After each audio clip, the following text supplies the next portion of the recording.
Hi hello ಸ್ನೇಹಿತರೆ, welcome back to Shubha channel. 16ನೇ ತಾರೀಕು ವರಮಹಾಲಕ್ಷ್ಮಿ ಹಬ್ಬ ಕೂಡ ಇದೆ. ಅದೇ ದಿನನೇ ನಮಗೆ ಏಕಾದಶಿ ಕೂಡ ಬಂದಿದೆ ಸ್ನೇಹಿತರೆ. ಹಾಗಾಗಿ ಈ ದಿನ ನೀವು ಹಸುವಿಗೆ ಈ 3 ವಸ್ತುಗಳನ್ನು ತಿನ್ನಿಸಿ ಹಸುವಿನ ಈ ಭಾಗವನ್ನು ಮುಟ್ಟಿ ನೀವು ನಮಸ್ಕಾರ ಮಾಡೋದ್ರಿಂದ ನಿಮ್ಮ ಜನ್ಮಾಂತರದ ಬಡತನ ಅನ್ನೋದು ಕಳೆಯುತ್ತೆ. ಹಾಗಾಗಿ ಆ 3 ವಸ್ತುಗಳು ಯಾವುವು ಅಂತಲೂ ತಿಳಿಸ್ಕೊಡ್ತಾ ಇದ್ದೀನಿ. ಹಸುವಿನಲ್ಲಿ ಮುಕ್ಕೋಟಿ ದೇವತೆಗಳು ವಾಸವಾಗಿರ್ತಾರೆ. ನಾವು ಯಾವುದೇ ಒಂದು ಶುಭ ಕಾರ್ಯ ಮಾಡಬೇಕಂದ್ರೂ ಗೃಹ ಪ್ರವೇಶಕ್ಕಾಗಲಿ ಅಥವಾ ದೇವಸ್ಥಾನಗಳ ಪೂಜೆ ಮೊದಲು ಗೋವಿನ ಪೂಜೆಯನ್ನು ಮಾಡಿ ನಂತರ ದೇವರ ಪೂಜೆಯನ್ನು ಮಾಡ್ತಾರೆ. ಬೆಳಗ್ಗೆನೆ 4 ಗಂಟೆಗೆ ಮೊದಲು ಹಸುವನ್ನು ಕರ್ಕೊಂಬಂದು ಅದರ ಪಾದವನ್ನು ತೊಳೆದು ಪೂಜೆ ಮಾಡಿ ನಂತರನೇ ದೇವಸ್ಥಾನಗಳಲ್ಲಿ ಪೂಜೆ ಕೂಡ ನಡೀತಾ ಇರುತ್ತೆ. ಆಗಸ್ಟ್ 16ನೇ ತಾರೀಕು ವರಮಹಾಲಕ್ಷ್ಮಿ ಹಬ್ಬ, ಹಾಗೆಯೇ ಏಕಾದಶಿ ಇದೆ.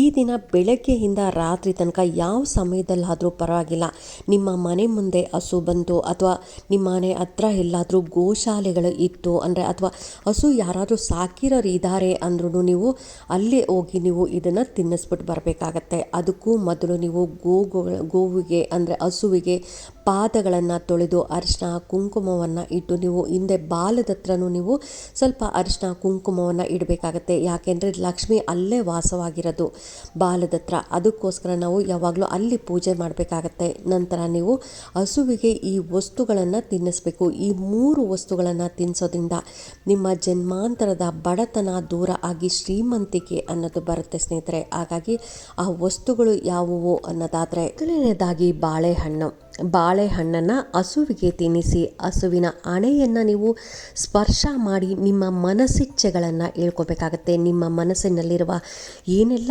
ಆಸೆಗಳಿದೆ ಆಸೆಗಳನ್ನೆಲ್ಲ ಹೇಳ್ಕೊಂಡು ನೀವು ಹಸುವಿನ ಕಾಲಿಗೆ ನಮಸ್ಕಾರ ಮಾಡೋದ್ರಿಂದ ನಿಮ್ಮ ಮನಸ್ಸಿಚ್ಛೆಗಳು ಈಡೇರ್ತವೆ ಅಂತಲೇ ಹೇಳ್ಬೋದು.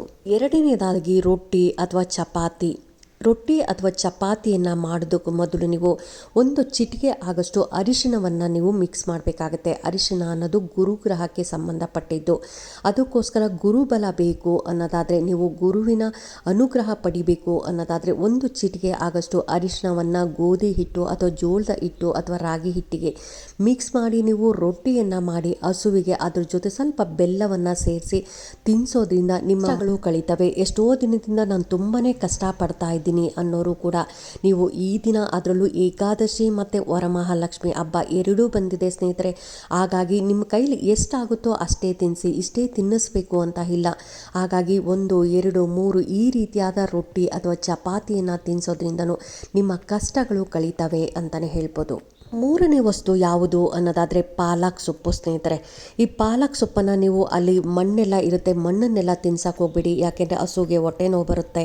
ಅದಕ್ಕೋಸ್ಕರ ಬರೀ ಸೊಪ್ಪನ್ನು ಮಾತ್ರ ತಿನ್ನಿಸ್ಬೇಕಾಗತ್ತೆ. ಈ ರೀತಿಯಾಗಿ ನೀವು 1 ಕಟ್ಟು ಅಥವಾ 2 ಕಟ್ಟು ನೀವು ಪಾಲಕ್ ಸೊಪ್ಪನ್ನು ತಿನ್ನಿಸೋದ್ರಿಂದ ಲಕ್ಷ್ಮೀ ನಾರಾಯಣರ ಅನುಗ್ರಹ ಅನ್ನೋದು ಸಿಗುತ್ತೆ.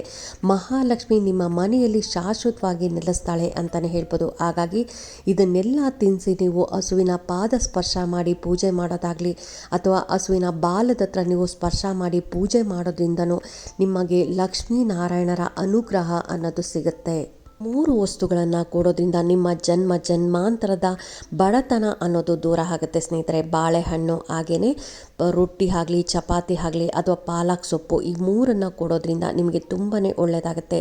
ಯಾವುದೇ ಕಾರಣಕ್ಕೂ ರೊಟ್ಟಿ ಕೊಡಬೇಕಂದ್ರೆ ಹಿಂದಿನ ದಿನದ ರೊಟ್ಟಿ ಆಗಲಿ ಅಥವಾ ಅಳಸಿದ ರೊಟ್ಟಿಯನ್ನು ಕೊಡೋದ್ರಿಂದ ನಿಮಗೆ ಪಾಪಗಳೇ ಹೆಚ್ಚಾಗುತ್ತೆ. ಅದಕ್ಕೋಸ್ಕರ ಅದೇ ದಿನವೇ ಮಾಡಿ ನೀವು ಹಸುವಿಗೆ ತಿನ್ನಿಸ್ಬೇಕಾಗತ್ತೆ. ಗೋದಾನ ಮಾಡೋದಾಗಲಿ ಅಥವಾ ಗೋವಿನ ಪೂಜೆಯನ್ನು ಮಾಡೋದಾಗಲಿ ಅಥವಾ ಗೋವುಗಳನ್ನು ಯಾರಾದರೂ ಸಾಕಿದರೆ ಅಲ್ಲಿ ನಿಮ್ಮ ಕೈಲಾದಷ್ಟು ಸಹಾಯ ಮಾಡೋದಾಗಲಿ ಇದನ್ನು ಕೂಡ ಮಾಡ್ಬೋದು ಸ್ನೇಹಿತರೆ. ನಿಮಗೆ ಎಷ್ಟಾಗುತ್ತೋ ಅಷ್ಟೇ ಮಾಡಿ, ಇಷ್ಟೇ ಕೊಡಬೇಕು ಅಂತಲೂ ಇರಲ್ಲ.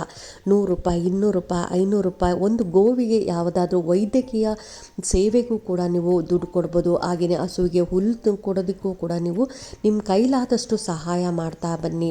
ನನಗೆ ವರಮಹಾಲಕ್ಷ್ಮಿ ಹಬ್ಬ ಇದೆ, ತುಂಬಾ ಬ್ಯುಸಿ ಇರ್ತೀನಿ, ಹಸುನೆಲ್ಲ ಎಲ್ಲೂ ಹುಡ್ಕೊಂಡು ಹೋಗೋಕ್ಕಾಗಲ್ಲ ಅಂದರೆ ಗೋಶಾಲೆಗಳಿರುತ್ತೆ ಸ್ನೇಹಿತರೆ. ಅದರ ನಂಬರ್ಸು ನಿಮಗೆ ಆನ್ಲೈನಲ್ಲಿ ಸಿಗುತ್ತೆ. ನಿಮಗೆ ಆನ್ಲೈನಲ್ಲೇ ಪೇ ಮಾಡಿ, ನಿಮ್ಗೆ ಎಷ್ಟಾಗುತ್ತೋ ಅಷ್ಟು ಆನ್ಲೈನಲ್ಲೇ ಪೇ ಮಾಡಿ. ಈಗಂತೂ ಸಿಟಿಲಿ ಹಸುಗಳು ಸಿಗೋದೇ ಕಷ್ಟ. ಹಾಗಾಗಿ ಹಾಗಾಗಿ ನಿಮಗೆ ಗೋಶಾಲೆಗಳು ತುಂಬ ದೂರ ಇರುತ್ತೆ, ಹಬ್ಬ ಮಾಡ್ತಾ ಇದ್ದೀರಿ, ನಮಗೆ ಈ ದಿನ ಹೋಗೋದಕ್ಕಾಗಲ್ಲ ಅಂದರೆ ಇದೇ ದಿನವೇ ನೀವು ಆದಷ್ಟು ನೀವು ವರಮಹಾಲಕ್ಷ್ಮಿ ಹಬ್ಬ ಏಕಾದಶಿ ಇರೋದ್ರಿಂದ ಆ ದಿನವೇ ನಿಮಗೆ ಎಷ್ಟಾಗುತ್ತೋ ಅಷ್ಟು ನೀವು ಆನ್ಲೈನ್ ಪೇಮೆಂಟ್ ಕೂಡ ಮಾಡ್ಬೋದು. ಆ ಗೋಶಾಲೆಗಳು ನೀವು ಆನ್ಲೈನಲ್ಲಿ ಹುಡುಕಿದ್ರೂ ಸಿಗುತ್ತೆ. ಹಾಗಾಗಿ ಎಷ್ಟಾಗುತ್ತೋ ಅಷ್ಟೇ ಮಾಡಿ, 100, 200, 500, 1000 ರೂಪಾಯಿ ಈ ರೀತಿಯಾಗಿ ನೀವು ದಾನ ಕೊಡೋದ್ರಿಂದ ನಿಮಗೆ ತುಂಬಾ ಒಳ್ಳೆಯದಾಗತ್ತೆ. ಈಗ ಹಬ್ಬದ ದಿನ ಹಸು ಮನೆ ಮುಂದೆ ಬಂತು, ನೀವಿನ್ನೂ ಅಡುಗೆ ಮಾಡಿರಲ್ಲ ಅಂದರೆ ರೊಟ್ಟಿ ಚಪಾತಿ ಏನೂ ಮಾಡಿರಲ್ಲ ಅಂದರೆ ಏನು ಕೊಡಬೇಕು ಹಸುಗೆ ಅನ್ನೋದಾದರೆ ಸ್ವಲ್ಪ ಅಕ್ಕಿ ಹಾಗೆಯೇ ಬೆಲ್ಲ ಪೌಡ್ರ್ ಮಾಡಿಬಿಟ್ಟು ಬೆಲ್ಲ ಅದ್ರ ಜೊತೆ ಒಂದು ಬಾಳೆಹಣ್ಣನ್ನು ಮೂರನ್ನು ಮಿಕ್ಸ್ ಮಾಡಿ ನೀವು ಹಸುಗೆ ಕೊಡ್ಬೋದು ಸ್ನೇಹಿತರೆ. ಹಸುವಿಗೆ ಕೊಟ್ಟು ಅದಕ್ಕೆ ಪಾದ ಪೂಜೆ ಮಾಡಿ ನಮಸ್ಕಾರ ಮಾಡಿಕೊಂಡು ನೀವು ಅದಕ್ಕೆ ಸ್ವಲ್ಪ ನೀರನ್ನು ಕೊಡಿ. ಕುಡಿಯೋದಕ್ಕೆ ನೀರನ್ನು ಕೊಡೋದ್ರಿಂದನೂ ಕೂಡ ತುಂಬಾ ಒಳ್ಳೆಯದಾಗತ್ತೆ. ಹಾಗಾಗಿ ಎಲ್ಲರೂ ಯಾರಾದರೂ ಹಸು ಬಂತು ಹಬ್ಬದ ದಿನ ಅಂತಂದರೆ ನೀವು ಮಿಸ್ ಮಾಡೋಕ್ಕೆ ಹೋಗ್ಬಿಡಿ, ಏನಾದರೂ ಅದಕ್ಕೆ ತಿನ್ನೋದಕ್ಕೆ ಕೊಟ್ಟೆ ಕಳಿಸ್ಬೇಕಾಗತ್ತೆ. ಮಹಾಲಕ್ಷ್ಮಿ ಮನೆಗೆ ಬಂದಾಗ ಹಾಗೆ ವಾಪಸ್ ಕಳಿಸ್ಬಾರ್ದು. ಅದಕ್ಕೋಸ್ಕರ ನಾವು ನಮ್ಮ ಮನಸ್ಸಿಚ್ಛೆಗಳನ್ನು ಹೇಳ್ಕೊಂಡು ನಮ್ಮ ಆಸೆಗಳು ಏನಿದೆ ಅದನ್ನೆಲ್ಲ ಹೇಳ್ಕೊಂಡು ನಮ್ಮ ಕಷ್ಟಗಳು ಬಗೆಹರಿಸಮ್ಮ ಅಂತ, ನಮ್ಮ ಮನೆಯಲ್ಲಿ ಶಾಶ್ವತವಾಗಿ ನೆಲೆಸಮ್ಮ ಅಂತ ನೀವು ಮಹಾಲಕ್ಷ್ಮಿಯನ್ನು ಬೇಡಿಕೊಂಡು ಶ್ರೀಮನ್ ನಾರಾಯಣನ ಬೇಡಿಕೊಂಡು ನಾರಾಯಣನ ಸಮೇತ ನಮ್ಮ ಮನೆಗೆ ಬಂದು ನೆಲೆಸಮ್ಮ ಅಂತ ಅಮ್ಮನನ್ನು ಬೇಡಿಕೊಂಡು ನೀವು ಪೂಜೆಯನ್ನು ಮಾಡಬೇಕಾಗತ್ತೆ.